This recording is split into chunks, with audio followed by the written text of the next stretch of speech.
Caríssimos doutores, doutoras, sejam bem-vindos a mais uma aula de Direito Processual Penal. Hoje, então, iniciamos mais um tema. Vamos tratar aí, dos ritos especiais e do Tribunal do Júri. Falamos até agora, do processo, dos ritos comuns, sejam lá o ordinário, sumário, sumaríssimo, e agora, então, adentraremos aos ritos especiais. Iniciando, então, crimes funcionais, ou seja, por aqueles crimes praticados por funcionários públicos, chamados crimes de responsabilidade. Esses crimes têm a sua previsão, seu rito próprio, suas características próprias, traçadas aqui dentre os artigos 513 a 518 do Código de Processo Penal. Lembrando que são considerados como funcionais, ou seja, crimes que são praticados, mais uma vez aí, por funcionários públicos no exercício de suas funções. Então, de acordo com o artigo, esses crimes funcionais, eles podem ser praticados de forma própria ou imprópria. São considerados como crimes próprios aqueles ditados pelo artigo 319 do Código Penal, ou seja, quando só podem ser praticados por funcionários públicos, a exemplo aí do crime de prevaricação.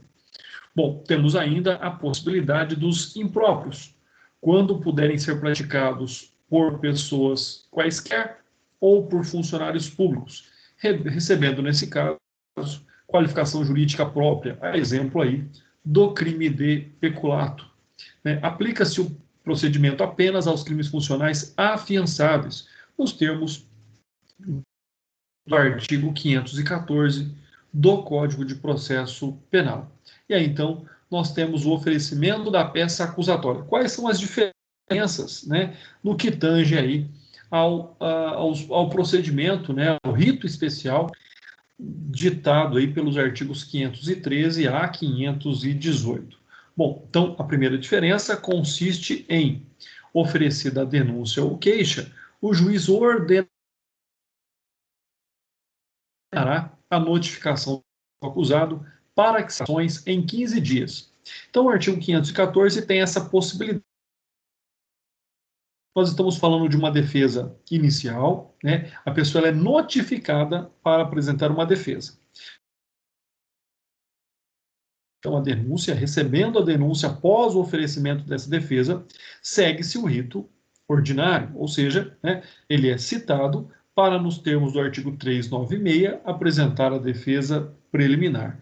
Então, esta é a primeira questão. Aqui existe a possibilidade da apresentação de uma defesa mediante a notificação inicial, logo após ali o oferecimento da peça acusatória. Nós temos aqui, então, seria a seguinte questão, e é uma questão bastante debatida. Nós temos aí posicionamentos divergentes quanto a este tema. Então, olha só, essa notificação prévia e defesa preliminar, peça por meio do qual o acusado poderá alegar matérias preliminares e de mérito, com o propósito de influenciar o convencimento do magistrado para a rejeição da denúncia ou da queixa. Então, esta é a finalidade.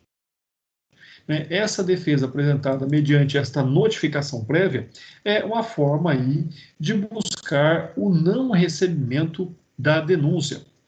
Agora, quanto a esses entendimentos, o STF entende, então, que é obrigatório, e isso geraria uma nulidade relativa, ou seja, aquela em que o prejuízo deve ser demonstrado. Já o STJ, 230 diz que essa notificação prévia é desnecessária e, de fato, não haveria aí nenhuma nulidade, visto que ele teria a oportunidade de apresentar a sua defesa preliminar nos termos do artigo 396. E a doutrina diverge, tanto reconhecendo a ausência da notificação prévia como a nulidade relativa ou a absoluta. Eu, particularmente, penso e concordo com a posição do STF. Em tratando-se de funcionário público, deveria haver ali a notificação prévia para a apresentação da defesa no prazo de 15 dias. Então, o que nós vemos aqui é que, né, o artigo aí 514 prevê essa notificação prévia. Ou seja, o entendimento atual do STF, todavia, é em sentido contrário, de que mesmo nesses casos será obrigatória a notificação. O juízo de admissibilidade, ou seja, o momento em que o juiz rejeita ou recebe a denúncia, né? Quando é que isso vem acontecer? Então, logo após, aí, de acordo com o entendimento do STF, a apresentação desta defesa, mediante essa notificação prévia. Quanto a este tema, a denúncia ou queixa será rejeitada quando convencido o juiz da inexistência do crime ou da improcedência da ação, nos termos do artigo 516 do Código de Processo Penal. Agora, não sendo o caso de rejeição, né, haverá o seu recebimento, procedendo-se conforme artigos 517 a 518 do Código de Processo Penal. E a partir deste momento, então, nós temos, né, a adoção do procedimento comum, ou seja, né, do rito ali ordinário via de regra. Algumas questões peculiares. No caso aí de funcionário com foro por prerrogativa de função, que não é uma exceção. Pelo contrário, muitos funcionários públicos têm foro privilegiado por prerrogativa de função. Então, se o acusado que cometeu o crime funcional goza aí do foro por prerrogativa de função, não se aplica o procedimento especial do artigo 513 e seguintes, conforme nós acabamos aqui de esclarecer. Por quê? Porque aí nós temos procedimentos próprios que são previstos o julgamento, né, diante do STF e do STJ. E para isso nós temos então os regimentos próprios dos tribunais que vão reger estes processos. Então, em resumo, nós temos a denúncia, notificação, defesa preliminar, recebimento da denúncia e o rito comum, né, a partir daqui. Bom, o que na verdade aqui foge à esfera do rito comum, o que torna esse procedimento especial é exatamente a notificação. Se nós retirássemos a notificação daqui, não haveria aí diferença para o rito comum. Bom, vamos agora passar para os crimes contra a honra, né? Quando nós tratamos de crimes contra a honra, estamos tratando de também um procedimento especial, estamos tratando também aqui, né, de ação penal privada, ou seja, aquela em que o direito é disponível para a propositura, né, deve aqui haver uma queixa-crime, ou seja, o querelante, por meio do seu advogado, apresenta a peça inaugural do processo penal. O procedimento aqui ele vem regulado pelos artigos 519 a 523, também do Código de Processo Penal, né? Agora, o que nós temos de fato sobre esse tema, levando-se em consideração que tratam-se os crimes relacionados, tratam-se infrações de menor potencial ofensivo, nós temos então a incidência da Lei 9.099/95, ou seja, a Lei dos Juizados Especiais, né, e que tratam aí de infrações com pena máxima igual ou inferior a 2 anos, o que se enquadra, então, né, no procedimento sumaríssimo e também com relação aqui aos crimes contra a honra, né. O que existe de diferente é a disposição do artigo 61 da Lei 9.095, né, que não 2006, os casos de procedimento especial. Então, sobre essa hipótese, sobre essas questões, nós temos aqui os crimes contra a honra. E como eu havia dizendo, né, nós temos aí que observar também os ditames do artigo 61 desta lei. Bom, quanto ao procedimento, nós estamos tratando então do ajuizamento e audiência de conciliação. Já que é um direito disponível, não haveria por que, né, não aqui favorecer e incentivar a composição entre as partes. Então, esse é um aspecto, ou seja, né, hoje nós temos aqui o ajuizamento, a audiência de conciliação, né, a possibilidade da retratação também é aqui vigente e constante quando tratamos destes crimes. Ou seja, né, quanto a este fato, antes de receber a queixa, o juiz oferecerá à parte a oportunidade para se reconciliarem, fazendo-as comparecer em juízo, as ouvindo-as separadamente, sem a presença de seus advogados, não se lavrando o termo. Em sendo a ação penal privada e estando a início acusatória em termos, não sendo inepta, o juiz deverá designar uma audiência com a oportunidade para se reconciliarem, sem a presença dos seus advogados. Pessoal, essa é uma questão extremamente discutida, né? Por que não a presença dos advogados? Como se os advogados não tivessem interesse na reconciliação também. Então fica aí uma ressalva, tá? Advogado é indispensável à administração da justiça. Bom, presentes e ausências. A ausência do querelante. A jurisprudência dos tribunais superiores parece se inclinar pela não obrigatoriedade da presença do querelante, né, e não ocorrência da perempção, até porque demonstra apenas que ele não tem interesse na composição, na reconciliação. Seria basicamente dessa forma. Já quanto à ausência do querelado, né, parte da doutrina entende cabível a condução coercitiva nos termos do artigo 260. Outros, partindo da premissa de que a conciliação é incompatível com a coerção, negam a possibilidade da condução forçada. Penso eu também que não passaria ali da demonstração do desejo da não reconciliação. Melhor interpretação é aquela do artigo 520, que impõe o comparecimento das partes. Fica questão discutível. Presença do advogado. Segunda etapa da audiência de conciliação com ambas as partes presentes do juiz não é obrigatório. O juiz, se considerar inviável a reconciliação, né, partes disser que sob nenhuma hipótese se reconciliará com a outra, não precisará promover o entendimento conjunto entre as partes. Então fica aí também esta ressalva. Quanto à conciliação e arquivamento, nos termos do artigo 522 do Código de Processo Penal, no caso de reconciliação, depois de assinado pelo querelante termo de desistência, a queixa será arquivada. Em caso de conciliação frustrada, o caminho é o prosseguimento da ação, seguindo-se a partir de então o rito comum, com o recebimento da queixa e citação do querelado para apresentar a resposta à acusação. Nada impede, até por economia processual, que a citação ocorra na própria audiência, concedendo-lhe o prazo de 10 dias para a resposta, nos termos, conforme eu já havia dito para vocês, do artigo 396, letra A.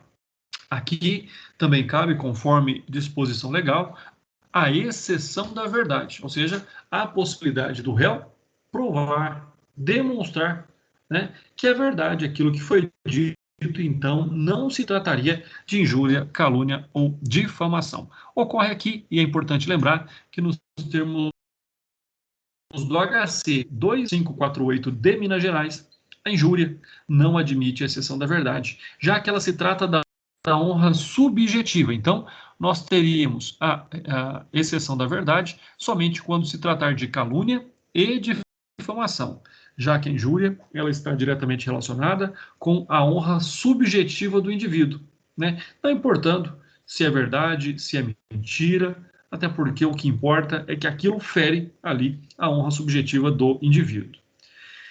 Esta que é disciplinada pelo Código Penal quanto à calúnia e à difamação, nos termos do artigo, então, 138, parágrafo 3º e 139, parágrafo único, ambos do Código Penal, pessoal. Então, esta é uma outra questão que nós temos que analisar, ou seja, o fato de que não se admite, então, exceção da verdade quanto à injúria, admitindo-se somente quanto à calúnia e à difamação. Qualquer dúvida, voltem lá no Código Penal e verifiquem os termos, aí, os limites destes tipos penais.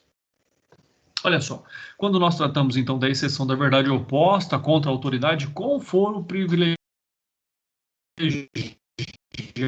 essa regra que nós havíamos dito. Então, no prazo da resposta,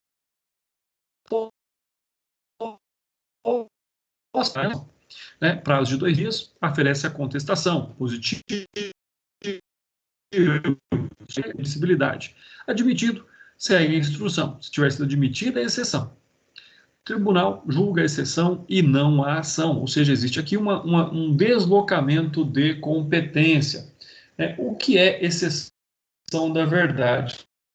Nada mais é do que exceção de notoriedade do artigo 523 do Código de Processo Penal, ou seja, quando for oferecida a exceção da verdade ou da notoriedade do fato imputado. Ou seja, o querelante poderá contestar a exceção no prazo de 2 dias, podendo ser inquiridas testemunhas arroladas na queixa ou outras indicadas naquele prazo, em substituição às primeiras, completar o máximo de testemunhas legalmente permitidas. Então, sobre este aspecto, nós temos o que? O prazo da resposta, exceção oferecida, né? Prazo de 2 dias para observar o número legal máximo de testemunhas e apresentação da contestação. Positivo, segue a instrução. Se negativo, em caso de não cabimento, né? Nós temos aí, então, a possibilidade do juízo de admissibilidade. Ocorre conjunta com a ação, se tiver sido admitida a exceção, segue-se a instrução, julgamento conjunto, primeiro exceção, depois ação penal, e aí nós culminamos, então, com uma sentença, com uma decisão.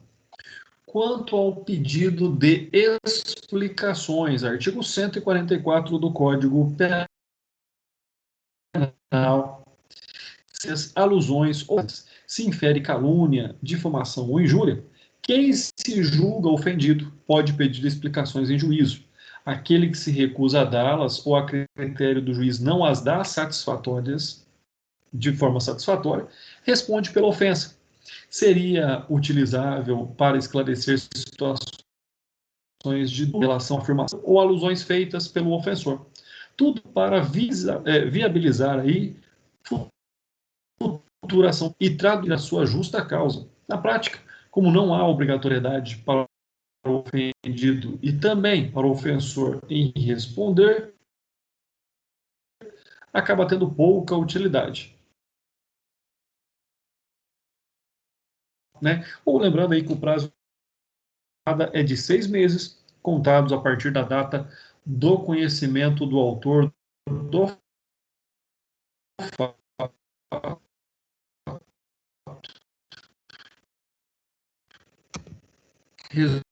Resumo, então, do procedimento, pessoal. Como trata-se os crimes de honra penal? Procedimento comum a partir de, né, de diferente seria a audiência de reconciliação. Penso eu, né, que a audiência de reconciliação existe em todos os processos criminais, salvo as ações públicas incondicionadas, né? Até mesmo para ações públicas condicionadas. Porque o grande objetivo também do direito penal e do processo penal é a pacificação social e, principalmente, a recomposição do direito das partes.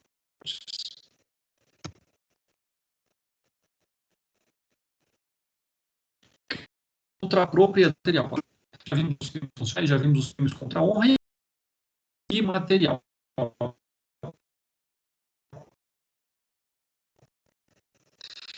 No parlamento judicial, a existir 2 procedimentos especiais. Então, lembrem-se, quando nós tratamos de crimes contra a propriedade imaterial, nós temos aí, né, observação desse procedimento especial, né, contra crimes de propriedade imaterial, foi bipartido. Ou seja, né, nós temos 2 procedimentos, a partir daquilo que nós analisamos a Lei 10.695 de 2003, onde, então, nós temos um procedimento previsto contra crimes contra a propriedade imaterial, previsto no artigo dos 524 a 530, que se aplica somente aos crimes em que se procede mediante queixa, né? Código de Processo Penal, artigo 530, letra A. Outro introduzido pelos artigos 530, letra B, até o artigo 530, letra H, aplicável aos crimes em que caiba a ação penal pública, nos termos do artigo 530, letra I. Então, percebam, nós temos aí crimes contra a propriedade material, sendo do artigo 524 ao artigo 530, né, crimes de ação penal privada, artigo 530-B ao artigo 530-H, no caso de ação penal pública. Então, sendo assim, trata-se aí de um rito especial, né, que é bipartido entre a ação penal privada e a ação penal pública. Existe uma fase pré-processual, nos termos do artigo 524 a 530-A ou 530-B a 530-I, conforme aí a ação penal privada ou ação penal pública. Né? Essa fase pré-processual é uma fase bastante interessante. Na sequência, sendo ação penal pública, nós temos a denúncia. Sobre esse tema, né, só para que nós possamos aqui esclarecer mais alguns que são extremamente importantes, né, se bem que não é muito comum, pelo menos não dentro aqui da nossa realidade, crimes contra a propriedade imaterial. Então, só para frisar. Agora, ao procedimento especial do Tribunal do Júri, pessoal. Primeiro, Tribunal do Júri, né, sobre a sua atualidade, sobre a sua necessidade. Né? Existem muitos posicionamentos que tratam o Tribunal do Júri como anacrônico, ou seja, aquele que está fora de uma realidade jurídica contemporânea. Como advogado jurista, sou obrigado a concordar que o Tribunal do Júri perde aí a sua função, perde a sua finalidade, a partir do momento sobre vários aspectos, sobre os aspectos de que não existem critérios mais objetivos, critérios mais definidos quanto à designação de jurados, um forte impacto da mídia sobre os julgamentos. Então, jurados que julgam contra as provas dos autos, né, só caberá ali ao futuro, senão a anulação deste julgamento, conforme nós veremos aí mais adiante. Importante ainda dizer que o Tribunal do Júri é mais um dispositivo constitucional do que processual penal, até porque ele vem ali previsto no artigo 5º, inciso 38 da Constituição Federal, quando diz que é reconhecida a instituição do júri com a organização que lhe der a lei, assegurados a plenitude de defesa, pessoal. Plenitude de defesa é algo maior do que a ampla defesa, então fiquem atentos a isso também. Ampla defesa aplica-se aos processos, né, perante o juiz singular. Já quando nós tratamos do Tribunal do Júri, nós temos plenitude de defesa, ou seja, algo extremamente maior, algo extremamente mais amplo. Então, esse é um aspecto que nós devemos aí observar. Então, fatos, circunstâncias que levam em conta características, ou seja, Tribunal do Júri, ali existe o princípio da plenitude pela ampla defesa. Como eu disse, critérios extremamente distintos sobre este aspecto, sobre este tema. Então, fiquem atentos a essas questões. Bom, além disso, nós temos que lembrar que o Tribunal do Júri ele é extremamente técnico, que o Tribunal do Júri, nele também existe ali a defesa técnica e a autodefesa, ou seja, defesa técnica por meio do advogado, autodefesa por meio do interrogatório. Né? Além disso, o Tribunal do Júri ele é composto por duas fases distintas. A primeira fase, né, que é a fase processual, que vai culminar ali em 4 possíveis sentenças, que é a absolvição sumária, desclassificação, impronúncia ou pronúncia. Segunda fase, né, alguns autores dividem em 3 fases, na verdade. Segunda fase seria a fase preparatória para o julgamento em plenário, e a terceira fase, de fato, aí o julgamento em plenário. Alguns autores dividem apenas em duas fases, sendo a primeira fase, digamos, processual, e a segunda fase, o julgamento em plenário, né? Então, vamos aqui sobre um aspecto, sobre uma ótica da doutrina, né? Em relação à primeira, compreende o seu exercício, ou seja, a defesa técnica, por parte de profissional habilitado, o que não precisará restringir a sua atuação exclusivamente técnica, podendo também servir de argumentação extrajurídica, invocando razões de ordem social, emocional, de política criminal e assim por diante. Já, né, a defesa pessoal trata-se então de possibilidade jurídica quanto o próprio réu apresentar a sua versão dos fatos.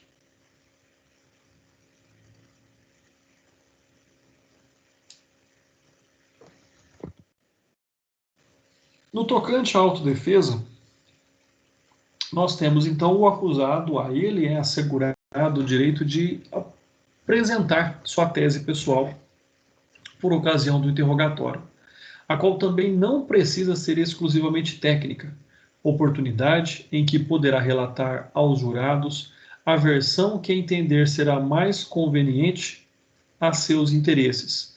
Daí o motivo pelo qual o juiz-presidente é obrigado a incluir na quesitação a tese pessoal apresentada pelo acusado, mesmo que haja divergência entre a sua versão e aquela apresentada pelo defensor, sob pena de nulidade absoluta por violação à garantia constitucional da plenitude de defesa, né? Temos ainda aqui a questão do sigilo das votações, que é uma garantia também constitucional, nos termos do artigo 5º, inciso 38, letra B, né? Bem como os próprios votos, não havendo qualquer individualização ou vinculação do veredicto com o jurado e seu voto, até porque este é feito em sigilo absoluto, não se vê qual é o voto do jurado, né? E mais, não se apuram todos os votos, apura-se até que haja uma maioria simples, ou seja, de 7, 4 jurados votando no mesmo sentido, ou melhor dizendo, 4 votos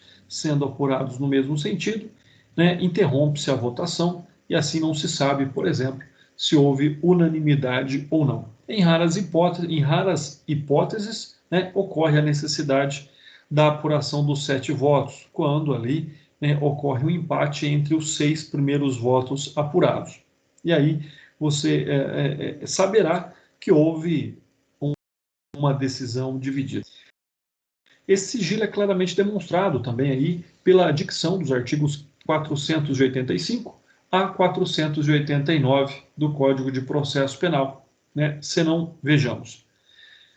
Artigo 485. Não havendo dúvidas a ser esclarecidas, o juiz-presidente, os jurados, o Ministério Público, o assistente, o querelante, o defensor do acusado, o escrivão, o oficial de justiça, dirigir-se-ão para a sala especial, a fim de ser procedida a votação. Então, ou seja, o que nós temos aqui é, na verdade, aquilo que se chama comumente de sala secreta, né? Até porque o julgamento, a quesitação, a resposta ali aos quesitos apresentados pela defesa e pela acusação, será feito longe dos olhos do público que acompanha o julgamento.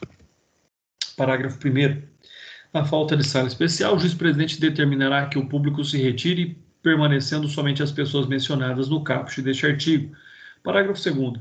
O juiz-presidente advertirá as partes que não será permitida qualquer intervenção que possa perturbar a livre manifestação do conselho, que fará retirar da sala quem se portar inconvenientemente. Artigo 486. Antes de proceder à votação de cada quesito, o juiz-presidente mandará distribuir aos jurados pequenas cédulas feitas de papel opaco e facilmente dobráveis, contendo 7 delas com a palavra sim e 7 delas com a palavra não. Artigo 487. Para assegurar o sigilo do voto, o oficial de justiça recolherá em urnas separadas as cédulas correspondentes aos votos e as não utilizadas. Artigo 488. Após a resposta, verificados os votos e as cédulas não utilizadas, o presidente determinará que o escrivão registre no termo a votação de cada quesito. bem como o resultado do julgamento. Parágrafo único. Do termo também constará a conferência das cédulas não utilizadas. Artigo 489. As decisões do Tribunal do Júri serão tomadas por maioria de votos, conforme aí nós já analisamos anteriormente, pessoal. Bom, um outro fato, né, bastante diferente, bastante distinto, né, dos julgamentos que nós vemos aí sobre o padrão americano, é que, né, nos Estados Unidos, por exemplo, os jurados convergem para um resultado, uma decisão unânime. Já no Brasil, é o oposto. Na verdade, os jurados eles se colocam numa condição de incomunicabilidade, ou seja, um jurado não pode conversar com o outro sobre o tema julgamento, para que não haja, na verdade, né, um acordo, para que não haja um convencimento entre eles próprios, conforme aí disposição. E se isso acontecer, gerará a nulidade daquele julgamento. Então, o artigo 466 diz que, antes do sorteio dos membros do Conselho de Sentença, o juiz-presidente esclarecerá os impedimentos, as suspeições e as incompatibilidades constantes dos artigos 448 e 449 deste Código. Parágrafo 1º. O juiz-presidente também advertirá os jurados de que, uma vez sorteados, não poderão comunicar-se entre si ou com outrem, nem manifestar sua opinião sobre o processo, sob pena de exclusão do conselho e multa. Né? Por quê? Porque já que a condição, né, de incomunicabilidade, a comunicação aqui de não saber o voto, né, de preservação do sigilo das votações, ela é fundamental. Parágrafo 2º. A incomunicabilidade será certificada nos autos pelo oficial de justiça. Temos ainda aqui a questão do veredicto, da soberania dos veredictos, a soberania da votação, da decisão. O que é que significa isso? Que nem mesmo o juiz togado pode mudar a decisão do conselho de sentença. Né?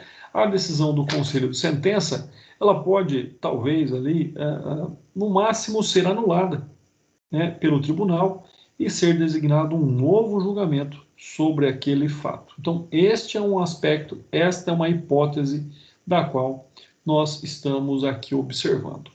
Bom, sobre essa soberania dos veredictos, cito aqui, né, a doutrina de Plácido e Silva, que diz: designa a qualidade do que é soberano, ou possui autoridade suprema.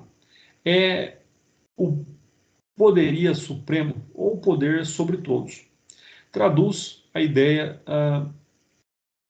de um poder que se sobrepõe e que está acima de qualquer outro, não sofrendo limitações. Então, o jurado ele é o juiz do fato, não é o juiz de direito.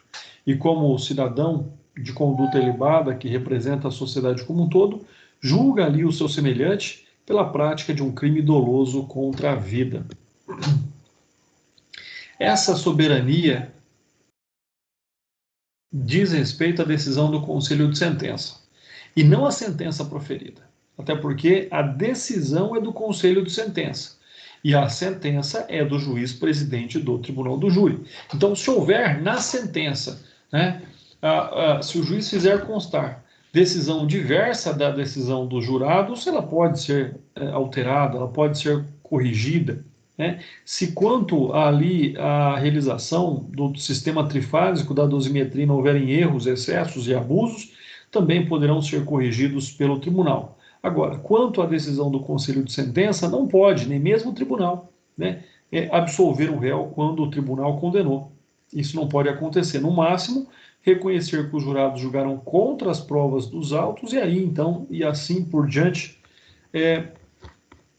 determinar ali a realização de um novo julgamento. Não se pode modificar ou substituir a decisão atacada quando se tratar de matéria de competência do Tribunal do Júri, somente quando se tratar de matéria de competência do juiz-presidente. Aí sim poderá ser substituída ou modificada. No caso da decisão do Conselho de Sentença, ela apenas poderá ser cassada, determinando-se então um novo julgamento. Porém, porém, para toda regra existem exceções, e a exceção aqui é que ela não é absoluta, nem mesmo a soberania dos veredictos. Mesmo quando analisada em relação ao mérito da decisão, para a maior parte da doutrina, a revisão criminal carrega em si a possibilidade de completa modificação do decisum. A revisão criminal, pessoal, que é um recurso, né? Ou alguns também chamam de remédio constitucional, tanto em relação à matéria de competência do juiz-presidente, quanto às afetas ao conselho de sentença, respeitados claros o procedimento ou e requisitos próprios da ação de impugnação autônoma. Quando tratamos também aí do procedimento do júri, tratamos da competência para julgamento dos crimes dolosos contra a vida, conforme eu já tinha ali mencionado. Nos termos do artigo 5º, inciso 38, letra D, são considerados crimes dolosos contra a vida: homicídio, induzimento, instigação ou auxílio ao suicídio, né? Tem agora, lembrando que ele tem uma nova redação, né? Ele acrescentou ali a prática da automutilação ou prestar auxílio material para que o faça. Então, observem que o artigo 122 tem alteração em razão da Lei 13.968 de 2019. Tá? Então, ele tem uma nova redação. Infanticídio e aborto, esses são, hoje, os crimes dolosos contra a vida, nos termos da nossa legislação. Lembrando ainda que, caso existam crimes conexos a esses crimes, também serão julgados pelo Tribunal do Júri. O Tribunal do Júri, conforme já comentamos aí de forma preliminar, ele tem um procedimento bifásico. Como eu disse, alguns doutrinadores entendem até que seja trifásico, mas vamos aqui pela forma mais simples, né? Ou seja, quanto à sua primeira fase, nós temos aí o sumário de culpa e em seguida o juízo da causa, né? Então, são essas duas fases bastante distintas. Primeiro, a demonstração da autoria e da materialidade. E o segundo, aí sim, o juízo da causa, a decisão sobre o fato. Quando tratamos do sumário de culpa, ou judicium accusationis, né, é disciplinada aí entre os artigos 406 a 421 do Código de Processo Penal. Isso apresenta como uma fase preliminar, preparatória, conduzida por juiz togado, com o objetivo de denúncia procedimental para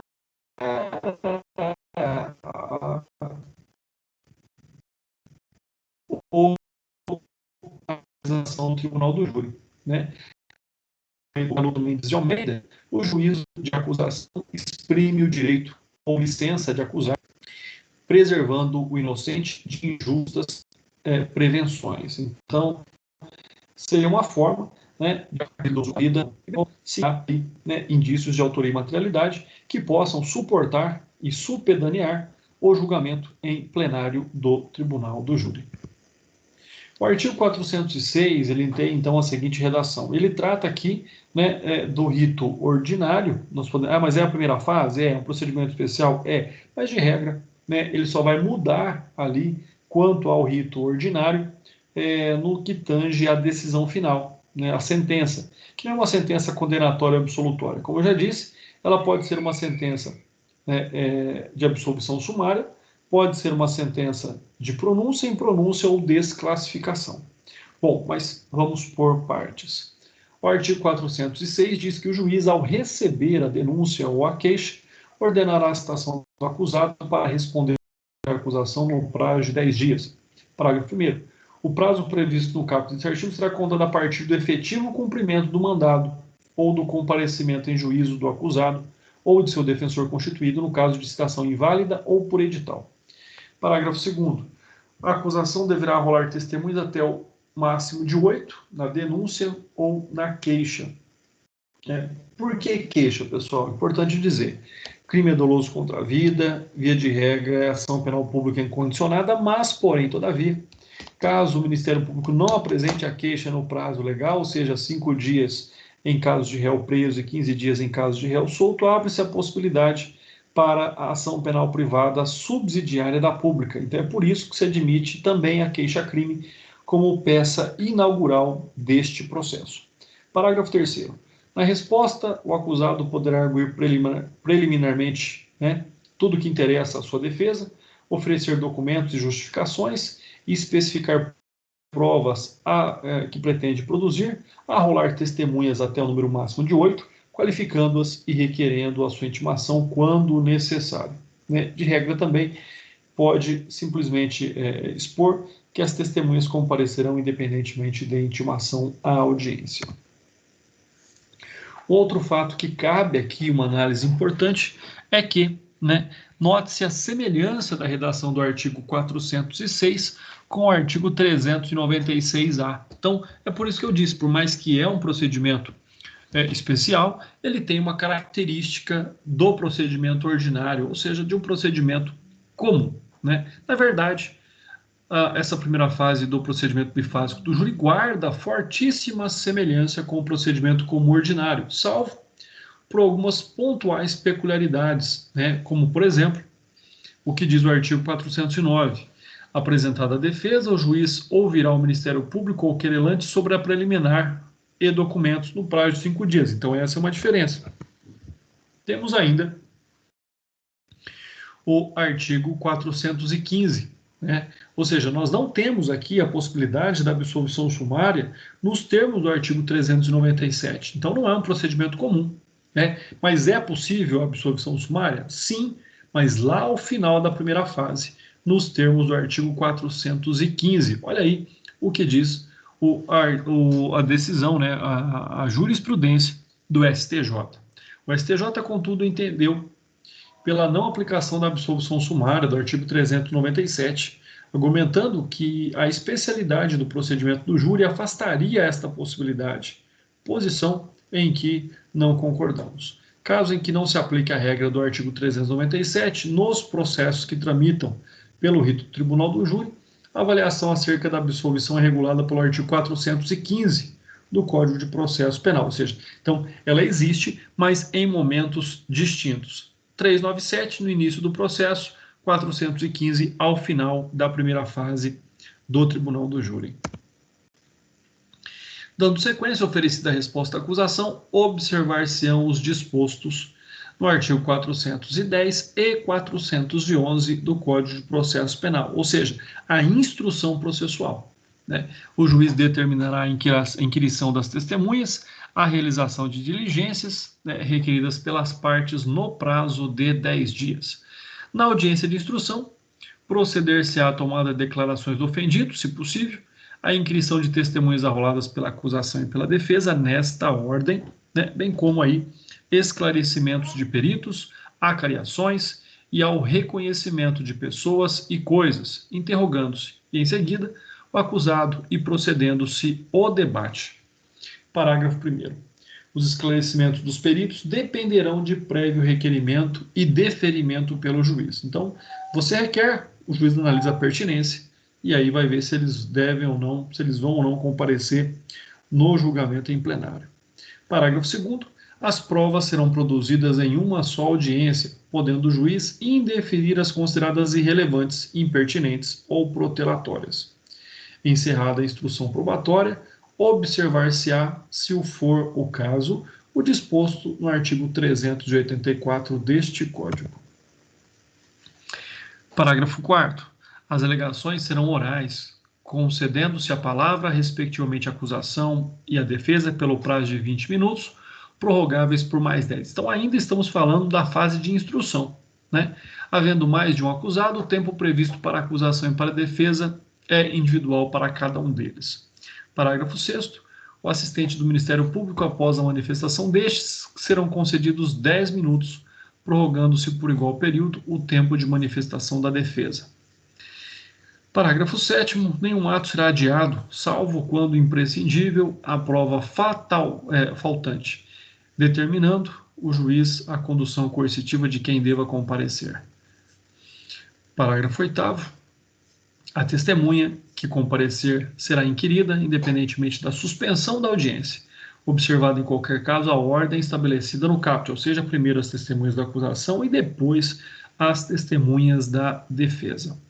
Encerrados os debates, o juiz proferirá sua decisão ou o fará em 10 dias, ordenando que os autos para isso lhe sejam conclusos. Né? Então é importante, pessoal, falar aí dessa primeira fase do Tribunal do Júri. Percebam, existe muita semelhança com o procedimento comum ordinário, porém, todavia, existem também as suas distinções. Né? Um outro fato aqui que nos cabe observar é que, antes de se pontuar a segunda diferença, convém assinalar que, neste momento procedimental, encerrada a instrução e anteriormente aos debates, o parágrafo terceiro permite ao Ministério Público que proceda nos termos do artigo 384, né, caso verifique a hipótese da mutatio libelli, ou seja, de mudar a acusação. Né? Então, essa é uma hipótese, ou seja, de adequar a acusação após aqui a instrução. Né? Não sendo o caso da mutatio libelli, passam-se as alegações finais pelas partes, e é justamente aí que se encontra a final diferença entre o procedimento comum ordinário e o especial do Tribunal do Júri. Né? A ausência de previsão legal de possibilidade de substituição das alegações finais por memoriais. Ao contrário do procedimento comum ordinário, que admite essa mudança, aqui no procedimento do júri não se admite a substituição das alegações finais orais por memoriais. Então, de regra, devem ser as manifestações oralmente, verbalmente. Mas, na prática, já vi a conversão em memoriais, pessoal. Não é incomum que isso aconteça, tá bom? O artigo 412 diz, ele regula o prazo aí para findar a primeira fase. Então, o procedimento será concluído no prazo de 90 dias. Né? Enfim, nós temos aí, então, após as alegações finais orais, né, por meio oral ou de memorial, conforme eu já havia dito para vocês, é possível sim, o juiz proferirá uma dentre as 4 decisões possíveis. Como eu já disse, decisão de pronúncia, impronúncia, absolvição sumária e desclassificação. Bom, o que é a pronúncia, então? Ela está ali descrita no artigo 413 do Código de Processo Penal, ou seja, o juiz fundamentadamente pronunciará o acusado, se convencido da materialidade do fato e da existência de indícios suficientes de autoria ou de participação, até porque a certeza absoluta só virá do julgamento perante o conselho de sentença. Tá? Uma outra questão que se coloca aqui é a disposição, né, do artigo 93, inciso 9 da Constituição Federal. Ou seja, o fato de que, né, a fundamentação da pronúncia deve se balizar em algumas diretrizes peculiares, evidentemente do parágrafo 1º do artigo 413. O juiz deve limitar-se à indicação da materialidade do fato e da existência de indícios suficientes da autoria e de participação, até porque não cabe ao juiz aqui fazer um juízo de valor. Né? Não cabe ao magistrado julgar o fato, até porque ele não tem competência para isso. A competência é do juiz do fato, ou seja, a competência é do conselho de sentença. Um outro ponto importante a respeito da própria linguagem a ser utilizada pelo juiz quando da redação da decisão. Né? Ele tem que ser muito contido aqui quanto à sua linguagem, ou seja, a decisão deve ser redigida em linguagem comedida, limitada e demonstrar simplesmente a admissibilidade da imputação, sem excessos que possam vir a influenciar indevidamente o ânimo dos jurados, até porque, como se verá, receberão eles cópia desse pronunciamento judicial, assim como não proceda ao magistrado estar-se diante da denominada eloquência acusatória. E isso feriria a plenitude de defesa que nós falamos no início da aula. Vemos aqui ainda a disposição do artigo 581, inciso 4º do Código de Processo Penal, ou seja, contra essa decisão de pronúncia, cabe recurso em sentido estrito. Então, caberá recurso no sentido estrito da decisão, despacho ou sentença, inciso 4º, que pronunciar o réu. Bom, então já vimos que a sentença de pronúncia, em tese, encaminha o réu para julgamento em plenário perante os jurados. Já a sentença de impronúncia, né, é aquele momento em que há dúvida, ou seja, o juiz está convencido da materialidade do crime e da existência de indícios de autoria. Na impronúncia, observa-se o inverso. Na impronúncia, nós temos a dúvida. Se na pronúncia existe um convencimento da autoria e da materialidade, na impronúncia não existe esse convencimento, seja da autoria, seja da materialidade ou dos dois. O artigo 414 diz: não se convencendo da materialidade do fato ou da existência de indícios de autoria ou de participação, o juiz fundamentadamente impronunciará. Pessoal, podemos dizer que aqui seria aquela absolvição, né, pela dúvida, ou seja, o indúbio pro réu. Então, aqui, na verdade, o juiz não tem elementos para que o acusado, para que o denunciado, né, e agora impronunciado, vá a julgamento pelo tribunal do júri. Existindo novas provas, existindo fatos novos, né, nada impede que o caso seja revisto. E nesta hipótese, em situação de impronunciamento, não foi absolvido. Não quer dizer que ele não praticou, quer dizer que não há o convencimento do magistrado de que tenha concorrido ou praticado a conduta, né?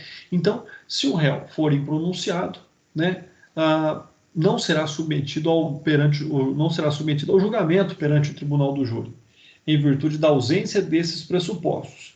E contra a sentença de impronúncia, cabe recurso de apelação, nos termos aí do artigo 416 e 593. Vejamos. Contra sentença de impronúncia ou de absolvição sumária, cabe apelação. Caberá apelação no prazo de 5 dias das sentenças definitivas de condenação ou absolvição proferidas por juiz singular. Então, aqui o que se aplica é o disposto no artigo 416, aplicando-se a regra, na verdade, do artigo 593, né, caput do Código de Processo Penal. Então, lembrando, em decisão de impronúncia, né, cabe recurso de apelação. Vamos lá, impronúncia ou absolvição sumária, né? No caso de desclassificação ou pronúncia, cabe recurso em sentido estrito. No tocante à absolvição sumária, nós temos o disposto no artigo 415.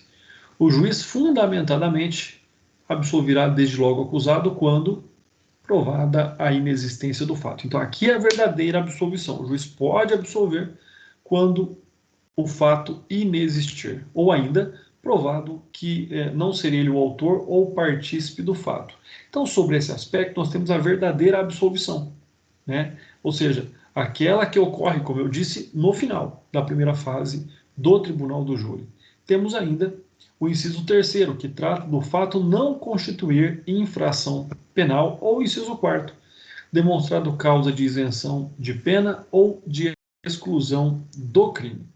O parágrafo único ainda diz: não se aplica o disposto no inciso 4º deste Código ao caso de inimputabilidade, previsto no artigo 26 do Código Penal, salvo quando esta for a única tese defensiva, pessoal. Então, é extremamente importante. E aqui, como nós já vimos, em havendo absolvição sumária ao Ministério Público, à acusação, cabe aí o recurso de apelação nos termos do artigo 416, seguindo as regras do artigo 593, todos aí do Código de Processo Penal. Na próxima aula, seguiremos tratando do Tribunal do Júri. Um forte abraço, fiquem com Deus e até mais.